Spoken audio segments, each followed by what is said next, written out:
അപ്പം വെള്ളത്തിൽ വള്ളം കിടക്കാം, വള്ളത്തിൽ വെള്ളം കയറിയാലാണ് മുങ്ങുന്നത്. ലോകത്ത് നമ്മൾ ജീവിക്കുമ്പം മനസ്സിലേക്ക് ആവശ്യമില്ലാത്ത ചിന്തകളെ നമ്മൾ കൂടുതൽ സ്ഥാനം കൊടുക്കാതിരിക്കാൻ ശ്രമിക്കുക.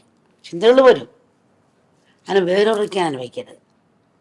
വേരുറച്ചു കഴിഞ്ഞാൽ പിന്നെ അത് വലിച്ചെടുക്കാൻ വിഷമമാണ്. ഇപ്പോൾ കുറച്ച് കളിച്ചൊരു വൃക്ഷമാണ് ഊരിയെടുക്കാൻ, കുറച്ചുകൂടി വേരോടിയാൽ ഒന്ന് കുലുക്കി വലിച്ചെടുക്കാം. കാരണം അപ്പുറത്ത് വേരോടി കഴിഞ്ഞാൽ പിന്നെ വെട്ടിയെടുക്കാൻ വിഷമമാണ്. എപ്പോഴും നമ്മൾ വിവേകിച്ച് പോകണം, വേണ്ടതും വേണ്ടാത്തതും. നമ്മളിപ്പോൾ ഒരു കടയിൽ സാധനം വാങ്ങിക്കാൻ പോയാൽ ഇത് നല്ലതാണോ ചീത്തയാണോ ചിന്തിച്ച് നോക്കിയിട്ടൊക്കെ എടുക്കുന്നത്.